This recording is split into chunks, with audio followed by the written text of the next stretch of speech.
할렐루야.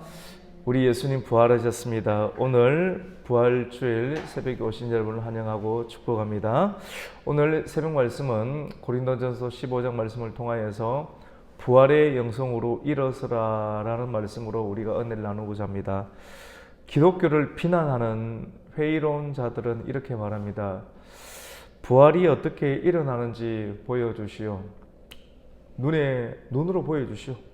그림으로 보여주시오. 이해되기 쉽게 보여주시오. 도대체 부활이 어떻게 일어난단 말이오? 라고 이렇게 말을 합니다. 사람들은 생각합니다.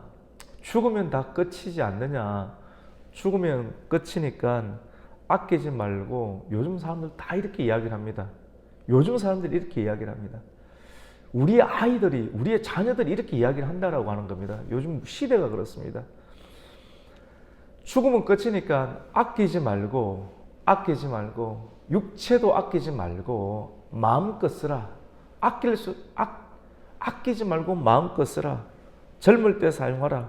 인생도 몸도 당신이 가진 것, 하고 싶은 대로, 당신이 마음이 가는 대로 하라고 말합니다. 굉장히 설득력 있는 말처럼 들려서 이렇게 말해주는 사람이 굉장히 위로자처럼 들리니까 그 말 듣고 다 해버립니다. 여러분, 정말 죽으면 끝일까요? 가만히 보면 이 질문이 얼마나 어리석은지 우리는 알 수가 있습니다. 정말 부활이 있으면 보여주시오. 이 질문이 어리석다라고 하는 것입니다. 오늘 사도 바울이 우리에게 보여주는 이 부활장 15장을 통해서 우리는 놀라운 부활의 진리를 발견할 수가 있게 되는데, 우리는 이와 유사한 경험을 정원일에서 발견할 수가 있습니다. 화분을 심고 꽃을 가꾸는 정원일 말입니다. 죽어서 땅에 묻어버리면 형체가 없어지는데, 모든 것이 형체가 없어지는데 어떻게 새로운 부활이 있느냐 하는 것입니다. 예수님은 종종 천국을 씨 뿌리는 비유에 비유했습니다. 부활은 자연 세계와 굉장히 유사합니다. 여러분, 토마토 씨를 한번 보십시오. 토마토 씨는 죽은 것 같잖아요. 죽은 것 같은데, 분명히 죽은 것 같은 씨인데, 이 죽은 씨를 심었는데, 이 토마토 씨가 죽은 것 같은데 죽은 씨를 심었는데 이내 식물이 무성하게 자랍니다. 눈으로 볼 때는 죽은 씨였는데, 심고 나니까 이 식물에는 분명하게 차이가 납니다. 이와 같이 토마토 씨앗을 보고 토마토가 어떻게 다시 태어날지 헤아릴 수 있는 사람은 없습니다. 씨를 보고 토마토가 이렇게 자랄 것이다 라고 상상할 수 있는 사람은 없다라고 하는 것입니다. 이와 마찬가지로 사람이 분명하게 장사를 지내고 난 이유 가운데 반드시 부활체로 일어나게 되는데, 어떠한 부활체로 일어나는가, 어떻게 다시 태어나는가, 다시 태어나는 것이 아니라 어떻게 새로운 몸으로 일어나는가, 가늠할 수 없다라고 하는 것입니다. 모른다라고 하는 겁니다. 알 수 없다라고 하는 겁니다. 마치 토마토 씨앗이 죽은 것 같았는데, 죽은 것으로 심었는데 다시 날 때는 무성하고 아름답고 전혀 상상할 수 없는, 헤아릴 수 없는 모습으로 새롭게 일어나는 것과 마찬가지입니다. 우리가 흙 속에 심은 것과 거기서 우미 트는 것은 똑같아 보이지 않습니다. 권사님, 죽었는데 죽은 사람 죽고 나서 다시 태어날 때 어떤 모습으로 태어날 것 같습니까? 살아있을 때의 모습하고 똑같을 것 같습니까? 다를 것 같습니까? 다릅니다. 전혀 다릅니다. 못 알아볼 수도 있어요. 전혀 다른,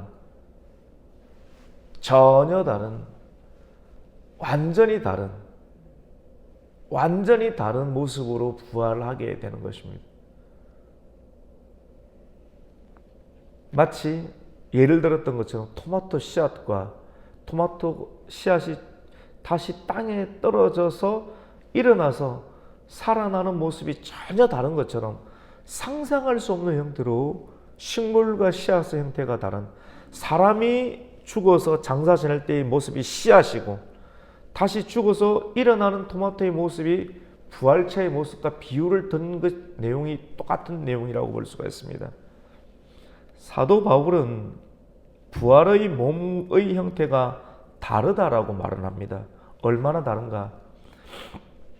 이 세상에 육체의 형상이 다릅니다. 이 세상에 하나님께서 만드신 육체의 형상을 사도 바울은 오늘 고린도전서 15장 말씀을 통하여서 육체는 몸입니다. 몸. 육체의 형상이, 몸의 형상이 다른데 사람의 몸이 다르고 또 어떤 몸이 있습니까? 사람의 육체가 있고 짐승의 육체가 있고 새의 육체가 있고 물고기의 육체가 있습니다. 오늘 그런 내용들을 기록을 하고 있죠. 다 다르다라고 하는 것입니다. 이와 마찬가지로 부활한 사람의 영광이 그때는 무엇이 다르냐면 영광이 다르다라고 하는 것입니다. 영광이 다른데 해와 달과 별의 영광, 해와 달과 별의 온도도 다르고 크기도 다르고 빛깔도 다른 것처럼 변화된 부활한 몸의 영광이 땅에 속한 것이 아닌 하늘에 속한 형태의 우리가 생각할 수 없는 형태로 영광이라는 크기로 전혀 다르게 드러난다라고 하는 것을 오늘 고린도전서 15장 41절 42절은 이렇게 말합니다. 해의 영광이 다르고 달의 영광이 다르며 별들의 영광이 다릅니다. 별마다 영광이 다릅니다. 죽은 사람들의 부활도 이와 같습니다. 썩을 몸으로 심었는데 썩지 않을 몸으로 다시 살아납니다라고 기록을 하고 있습니다. 여러분, 죽을 것 같은 씨를 심었는데 살아있는 식물을 거둡니다. 이 이미지는 기껏해야 밑그림 정도에 불과합니다. 밑그림 정도에 불과하다를 부활한 몸에 접근할 때 도움을 둘 정도로 부활한 몸에 접근하는데 도움을 줄 정도의 밑그림 정도에 불과할 정도밖에 안 된다고 하는 것입니다. 이 세상에서 아무리 좋은 옷을 입고 아무리 좋은 관을 사용한 사람이라 할지라도 결국은 그 사람이 죽고 나면 고층 빌딩에다 보관할 수가 없어요. 결국은 어디로 가니까 땅으로 내려가야 됩니다. 죽으면 냉장고에 넣을 수도 없고 침대에 넣을 수도 없고 거실에 둘 수도 없습니다. 아무리 좋은 사람도 아무리 사랑하는 사람도 죽고 나면 어떻게 됩니까? 아무리 염을 잘해도 방에 둘 수가 없습니다. 온도 보일러실에 둘 수도 없습니다. 아무리 잘해도 좋은 옷을 입힐 수도 없고 좋은 간을 짠다 할지라도 결국은 땅으로 내려가게 됩니다. 성경은 그것을 두고 썩을 것으로 심었다.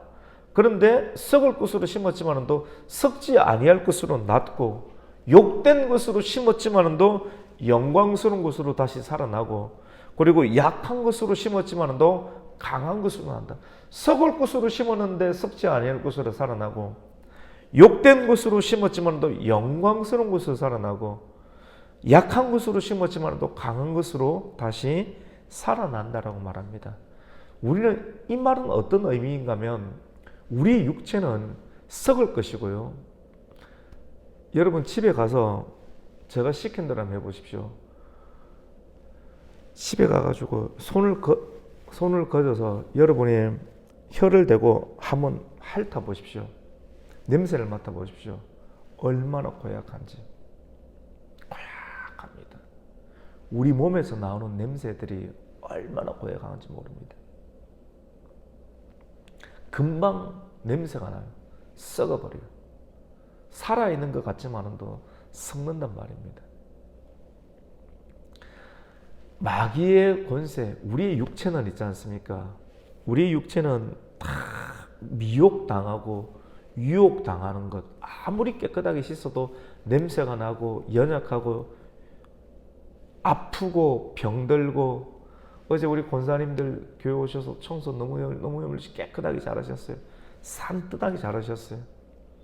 근데 어떤 이웃에 사시는 분이 젊을 때는 괜찮았는데 연세가 들고 나서 지금 고백하는 소리는 온몸이 관절이다, 이렇게 이야기하는 소리를 들었습니다.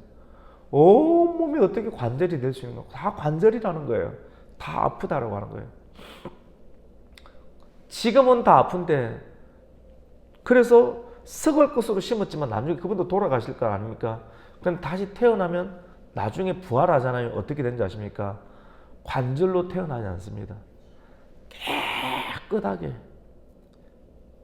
예수를 믿지 아니하던 부활체로 다시 태어남이 있잖아요.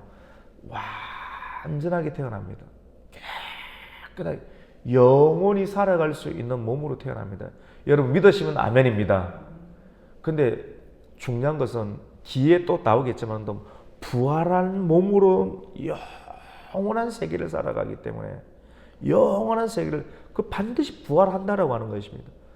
이 부활을 설명하는데 그것이 오늘 우리가 읽었던 고린도전서 15장 내용이고, 15장 내용을 설명하기 위해서 믿지 않는 사람에게 부활을 설명해라, 그림으로 보여달라, 눈으로 보여달라, 자연세계의 토마토 씨를 설명해드리면 됩니다.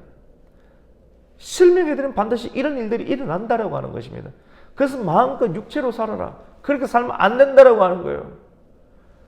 우리가 별거 아닌 것 같죠? 성경책 읽고 말씀 읽고 사도신경하고 교동문 읽었죠. 기독교는 읽는 종교입니다.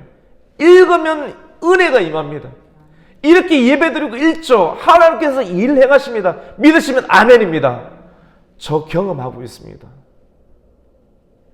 이렇게 읽고 예배드리고 기도하고 전도하잖아요. 하나님 놀라운 일을 행하십니다. 우리가 이 말이 명언입니다. 여러분이 하나님의 일을 해보십시오.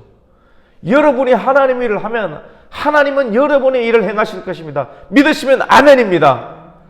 여러분이 하나님의 일을 해보세요. 우리에게 하나님께서는 세상 끝날까지 내가 너희와 항상 함께하리라, 너는 내가 분부한 모든 것을 지키라. 여러분이 하나님 일을 해보세요. 하나님은 우리는 고민하잖아요. 자녀의 일, 돈 걱정, 사랑 걱정 다 하고 있지 않습니까? 근데 우리가 그 일 감당해 보려고 했어요. 얼마나 힘든지. 근데 주님께서 우리에게 맡기신 일을 해보세요. 교회 일을 하고 작잖아요. 그거 별로 안 어렵잖아요. 해보세요. 그러면 우리가 세상 사람에서 걱정, 근심, 엄청 큰 일들 주님은 쉽습니다. 금방 해버리십니다. 이것은 경험해야 돼요. 기독교는 읽는 종교입니다. 성경 읽고 말씀 듣고. 근데 여러분 스스로 성경 읽으면 다 못 깨달아요. 그러면 다 그냥 교회도 안 나오고 집에서 다 읽으면 되겠죠. 목회자가 괜히 있는 줄 아십니까? 그냥 성경 읽으면 다 되는 것 같아요? 안 됩니다, 여러분. 얼마나 연구하고 또 기도하고 영감 있게 해야 되는지 아십니까? 그래서 모여야 돼요. 모이고 말씀을 듣고 또 읽고 말씀을 듣고. 기독교는 읽는 종교입니다. 읽을 때 마음이 뜨거워집니다. 놀라운 진리입니다. 말씀을 듣고 읽을 때 마음이 뜨거워지고 성령께서 감동하십니다. 부활의 몸은 여러분 결코 약하지 않습니다. 강한 육체를 가지게 합니다. 영광스러운 육체를 가지게 합니다. 부활의 육체는 강한데 부활할 때는 이단도 없고 사이비도 없고 마귀도 없습니다. 강한 육체. 그때는 영원한 시대를 살아가기 때문에. 근데 그 영원한 시대는 영원한 천국이든지 영원한 지옥입니다. 그래서 부활체는 강합니다. 영원한 육체는 이 땅에서는 병력한 육체로 살았어요. 부활할 때는 건강한 육체를 소유하게 됩니다. 누구든지 가장 아름다운 육체를 소유하게 됩니다. 걷지 못하는 자도 부활할 때에는 건강한 다리를 얻게 됩니다. 말하지 못하는 자도 그때는 가장 아름다운 언어를 구사하게 됩니다. 한 살에 죽은 영혼이 있습니다. 그때도 가장 아름다운 몸으로 변화되어 만나게 됩니다. 가장 최적의 나이로 가장 아름다운 모습으로 만나게 되고 서로 알아볼 수 있게 되고 만나게 됩니다. 우리 이러한 때를, 부활의 때를 사모해야 됩니다. 기독교 복음에서 빼놓을 수 없는 진리 가운데 하나가 바로 이 부활입니다. 부활이 없다면 우리가 이렇게 말하고 새벽기도 나옵니까? 피곤하게 계속 자지, 따뜻한 이불 안에서. 바보입니까? 어리석습니까? 부활이 없다면 기독교인처럼 바보고 어리석은 종교가 없습니다. 근데 우리는 결코 불행할 수 없는 것은 반드시 부활은 분명한 진리고 반드시 일어날 일이기 때문입니다. 우리 예수님께서는 부활의 주로 이 세상 가운데 오신 줄로 믿습니다. 요한복음 11장 25절 말씀 가운데 예수께서 이르시되 나는 부활이요 생명이니 나를 믿는 자는 죽어도 살겠고 무릇 살아서 나를 믿는 자는 영원히 죽지 아니하리니 라고 말씀하셨습니다. 기독교는 듣는 종교고 읽는 종교입니다. 읽고 들을 때 마음이 뜨거워집니다. 성령이 역사하십니다. 부활에도 마지막인데요. 두 종류가 있습니다. 성경에는 부활의 두 종류를 생명의 부활, 또 하나는 심판의 부활이라 말합니다. 요한복음 5장 29절에 선한 일을 행한 자는 생명의 부활로, 악한 일을 행한 자는 심판의 부활로 나오리라 말씀합니다. 우리는 싫든 좋든 생명의 부활과 심판의 부활, 이 두 부활 중 하나에 결국은 다 참여하게 됩니다. 교회에 나온 사람들도 교회 나온다고 다 생명의 부활 다 들어가는 건 아닙니다. 교회 나왔지만 또 교회 놀러 오는 사람도 있고 그냥 교회 왔다 갔다 하는 사람도 있습니다. 교회 왔지만도 교회에서 예수를 믿어야 됩니다. 교회 이 자체가 사람을 다 하나님께로 데려갈 수 있는 건 아닙니다. 교회 와서 우선은 좋습니다. 근데 교회는 건물입니다. 우리가 교회가 돼야 되거든요. 예수를 믿는 것이 교회가 돼야 됩니다. 건물 안에까지 온 것은 좋습니다. 어떤 이들은 생명의 부활을 얻게 되고 어떤 이들은 심판의 부활에 참여하게 될 것입니다.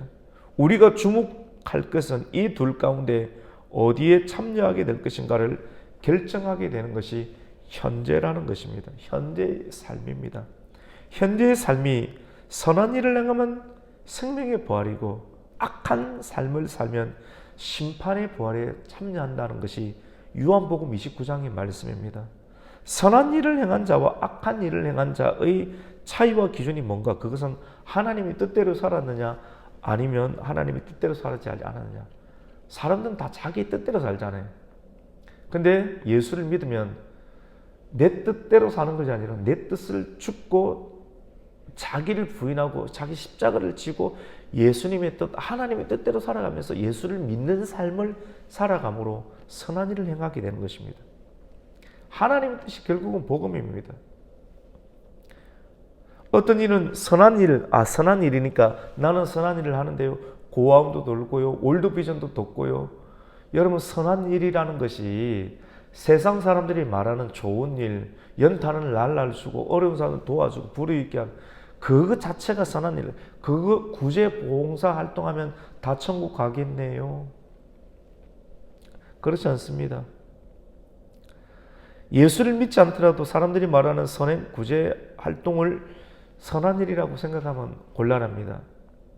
주님께서 말씀하시는 선한 일이란 예수를 믿고 우선 예수를 믿고 따라가는 일을 말합니다. 진짜 예수를 믿으면 예수를 믿고 따라가는 일.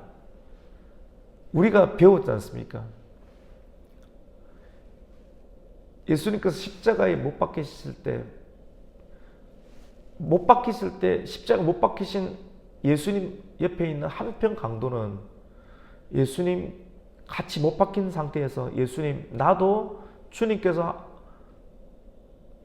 하나님 나라 가실 때 나를 생각해 주세요. 너도 하나님 나라 갈 수 있을 것이다. 주님 말씀하셨거든요. 근데 그 강도가 선행을 뭐 했습니까? 안 했거든요. 우리 선행도 안 했는데도 갈 수도 있어요, 여러분. 우리가 세상의 가치로만 우리가 이 본문을 가지고 그러면 예수만 믿고 못된 짓 다 하고 못된 짓 다 하면서 예수만 믿으면 천국 가겠네요. 이런 식으로 더 흠집을 잡으려고 하는 사람이 흠집을 잡으려고 한다면 그것도 곤란합니다. 진짜 예수를 믿는다라고 하면 여러분 생각해 보세요. 착한 일을 하지 않겠습니까? 내 안에 예수님이 계신다면, 그 사람 안에 예수님이 계신다면 선한 일을 행하지 않겠습니까? 선한 사마리아처럼 삶을 살지 않겠습니까? 복음은 예수 그리스도입니다. 성경입니다. 십자가 부활입니다. 복음은 예수님께서 제사 삼고 제사 삼으라 말씀하신, 제자 삼고 제사 삼으라 말씀하신 인생을 살아가시는 것입니다. 하나님 나라의 통치를 받고 하나님 나라의 삶을 사는 것입니다. 이것이 선이고, 아들이 있는 자가 생명이 있고 아들이 없는 자에게 생명이 없다. 그 아들은 바로 예수 그리스도입니다. 여러분, 말씀을 맺겠습니다. 오늘 말씀을 통해서 우리는 사망과 저주의 권세를 이기신 예수 그리스도, 부활하신 예수 그리스도, 그 예수 그리스도께서 다시 살아나신 부활하신 아침을 우리는 맞이하고 있습니다. 예수가 우리 안에 있으면 두려움을 이길 수가 있습니다. 예수님이 세상을 이기셨습니다. 두려움이 참 많죠, 이 세상 가운데. 예수님은 어둠의 권세를 이기셨습니다. 사망과 저주의 권세도 다 이기셨습니다.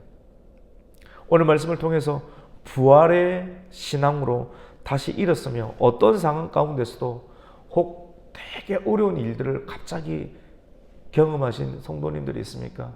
주저앉지 마십시오. 인생 살다 보면 갑자기 들이닥치는 일들이 있습니다. 주저앉지 마시고 다시 말씀을 붙잡고 기도하셔야 합니다. 교회로 나오십시오. 예배로 나오십시오. 기독교는 말씀을 듣고, 성경을 읽고 말씀을 듣고 찬송을 부르면서 다시 살아갈 수 있는 소망을 얻게 되는 것입니다. 이 말씀 붙잡고 부활의 신앙으로 다시 일었으며, 어떤 상황 가운데서도 굴하지 않는 믿음으로 생명의 부활에 참여할 수 있는 성도가 되시기를 예수님의 이름으로 축원합니다. 아멘. 하나님 아버지, 감사를 드립니다. 오늘 주일 새벽을 우리에게 깨워주시고 부활의 신앙으로 다시 일어설 수 있는 성도가 되게 하여 주시옵소서. 어떠한 어려움이 있다 할지라도 믿음을 가지게 해주시고, 욥처럼 신앙을 버리지 않게 해주시고, 끝까지 오뚜기 신앙을 가지고 말씀을 들으며 말씀을 읽으며 찬송하며 기도하며 엎드리며 그 말씀을 붙잡으며 다시 한 번 더 부활의 신앙으로 일어서서 결국은 승리할 수 있는 성도가 될 수 있도록, 오늘 주신 하나님의 말씀을 붙잡고 일어설 수 있도록 주의 역사하여 주시옵소서. 예수님의 이름으로 기도드립니다. 아멘.